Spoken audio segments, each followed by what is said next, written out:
Have you ever stopped to consider that the way you love yourself might not have originated from you, but from the pain your mother carried? Strange, right? Many believe self-love is purely a personal choice, yet Jung shows a powerful paradox. How we treat ourselves often reflects invisible wounds we inherited. Here's the controversial truth.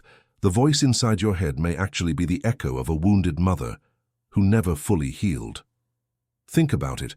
How often have you criticized yourself mercilessly, as if a strict judge were ready to condemn every mistake? What if that voice isn't truly yours? What if it's the leftover echoes of old criticisms, of looks that said not enough, of silences that hurt more than words ever could?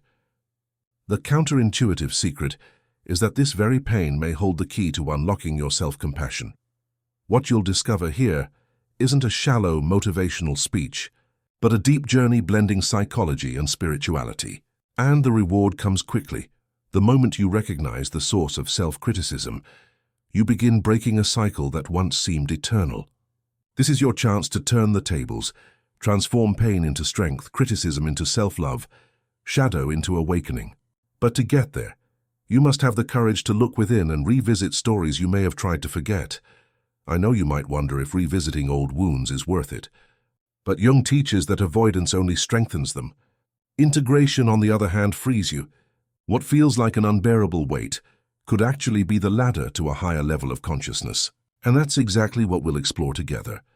From an early age, every child learns to see themselves through their mother's eyes. When that mother carries unhealed wounds, her pain spills into words, silences, and gestures. Constant criticism, for example, can be like a broken lens that distorts the child's self-image. In this environment, self-love suffers because the first reference for personal value comes from someone who often couldn't provide support. It's as if the child carries an invisible mirror in their heart, reflecting only a fragmented image of who they truly are. A wounded mother doesn't hurt intentionally, but repeats cycles she herself couldn't break. The lack of support may show up in short phrases like, "Tough it out, don't complain," or in glances that silently say, "You're not enough." Surprisingly, these marks sink deeper than any visible scar. It's like trying to write a life story with a pen without ink. The surface seems fine, but the imprint is there, invisible, shaping future chapters. Over time, the child grows up and wonders why it's so hard to value themselves, even when achieving great things. Low self-esteem shows up in destructive relationships, jobs that don't reflect true potential, or settling for less emotionally. After all, how can one believe in self-worth when the first mirror reflected scarcity? This is the root of many adult struggles, the confusion between one's authentic identity and the identity shaped by inherited pain. To understand better, imagine someone hearing from their mother, "You never do anything right." That simple phrase echoes like a silent mantra, following them for life. The adult emerging from this environment might achieve success yet constantly feel something is missing. The inner criticism becomes as familiar as a song played on repeat. And this inner music plays loudest precisely when the heart most needs quiet and comfort. But here lies a turning point. Recognizing this impact is the first step to transforming it. It's like turning on a light in a dark room and finally seeing the clutter. Awareness creates space for change, but it also leads to a deeper question. How does this pain, passed down from a wounded mother, lodge inside us to become our own inner voice? When a child grows up with a wounded mother, something curious happens. Criticisms and absences don't just remain in memory, they take residence inside. Gradually, the mother's voice blends with their own, creating a harsh internal dialogue. "You're not good enough. You'll fail again. You shouldn't even try." These phrases, once external, now appear automatically as thoughts, quietly sabotaging self-love. It's as if there's an old recorder in the mind, looping a tape of pain endlessly. The issue is, unlike a bad song, this tape feels impossible to change. Many adults only realize it when they hear themselves speaking the same way their mother once did, the same impatience, the same critical tone. Suddenly the cycle repeats invisibly, reinforcing itself over the years. This voice doesn't only show up in moments of struggle, it appears during victories too. Imagine someone getting a promotion and feeling unease, a silent disbelief that they deserve it. This is the echo of maternal pain, silently eroding confidence like rust under paint. Outwardly, everything seems fine, but inside, there's wear and tear nobody sees. This inherited voice also shapes relationships. Those who internalize it often over-apologize, settle for less, or sabotage themselves, just as their mother's patterns would suggest. Unconsciously, the individual becomes their own critic, faithfully repeating the patterns of hurt.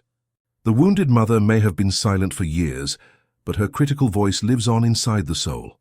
The intriguing part is this: the inherited inner voice isn't just a curse, it can be a map.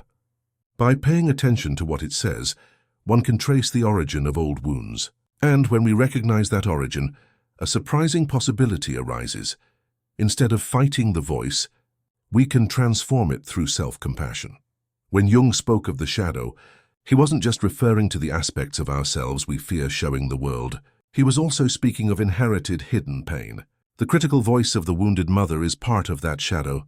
Many try to silence it forcefully, like sweeping dust under the rug. But the more we reject it, the stronger it grows. Surprisingly, the key isn't to silence the voice, but to embrace it with self-compassion, turning the wound into a source of wisdom. Think of self-compassion as a balm seeping into the cracks of the soul. This not just saying it's okay, but truly acknowledging the pain. I see where you come from. I understand why it hurts, and still, I choose to treat myself kindly. At first, this may feel strange, because we are taught that change comes through strict discipline. Jung teaches the opposite. Healing comes from integration, not exclusion.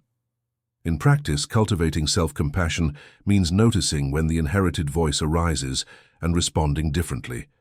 Imagine hearing, "You don't deserve love."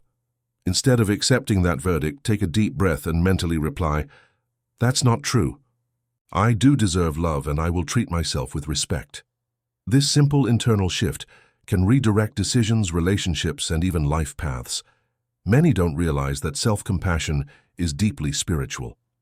It's not self-pity. It's reconciliation with one's story. It's like embracing your inner child and saying, "I am here for you now." This act changes your emotional energy because welcoming the shadow allows light to grow. Jung believed spiritual awakening begins here, when we stop fighting ourselves, and a question naturally arises. If the key is responding differently to the inherited voice, how can we train this skill daily? Understanding theory isn't enough. Practice is essential. And there's a simple exercise anyone can start today, like gently reshaping words inside themselves.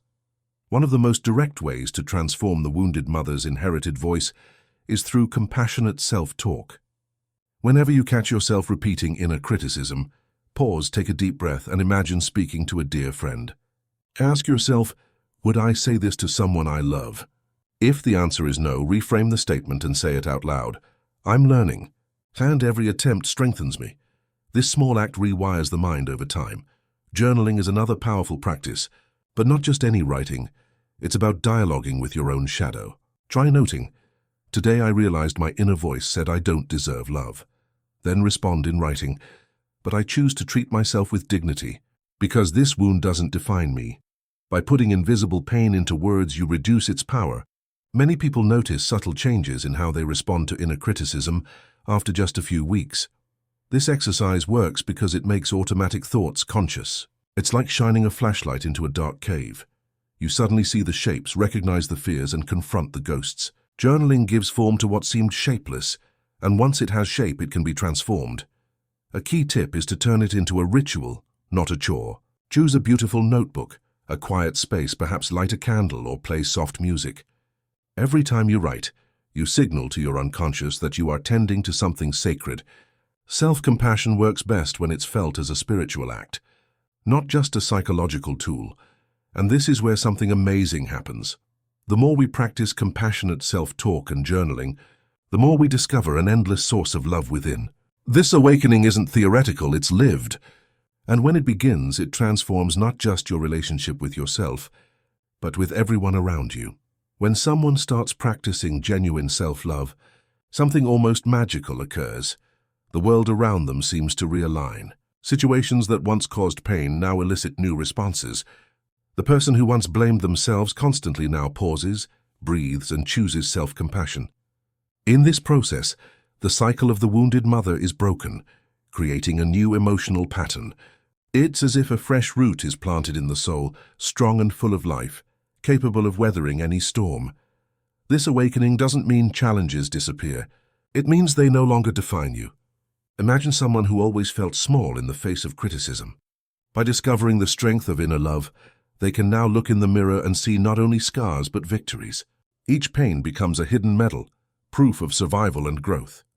This shift changes everything, because self-esteem no longer depends on external approval. The effect spills into relationships. A person who learns to love themselves doesn't settle for less.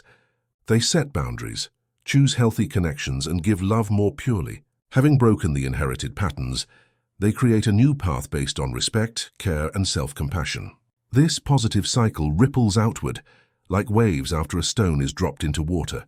Spiritually, this awakening is profound. Jung believed individuation, the process of becoming whole, happens when we reconcile shadow and light.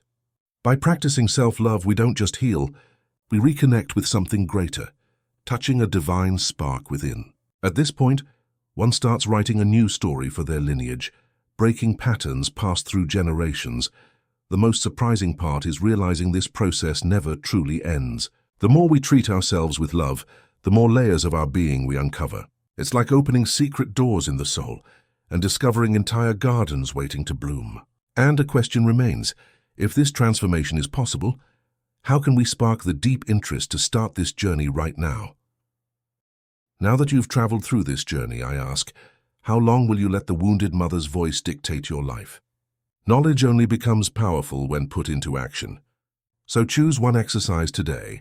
Speak to yourself with compassion, write in your journal, or pause before internal criticism and respond with self-love. Every small act builds the foundation of your emotional and spiritual freedom. What if you could transform not just your story, but the future of those who come after you? Imagine breaking a generational pattern. The invitation is clear: don't just reflect, act. When you awaken to inner love, you open doors not just for yourself, but for your lineage. This is the quiet revolution Jung pointed to. Healing begins within, but echoes far beyond. I want to know, which of these ideas resonated most with you? Where did you see yourself in this story? Share in the comments, because when you speak, others recognize themselves too, gaining courage to change. Don't keep this to yourself. Your voice could spark transformation in someone living the same pain you once did. And of course, if this content brought clarity, inspiration, or even that uncomfortable spark that awakens change, subscribe now. Turn on notifications so you won't miss the next videos, where we'll continue exploring how psychology and spirituality join forces to heal the deepest wounds. So I ask you, are you ready to treat yourself with the self-compassion you've always longed for? If yes, this is just the first step in a journey that can transform everything. The next chapter begins now, and it's waiting for you here.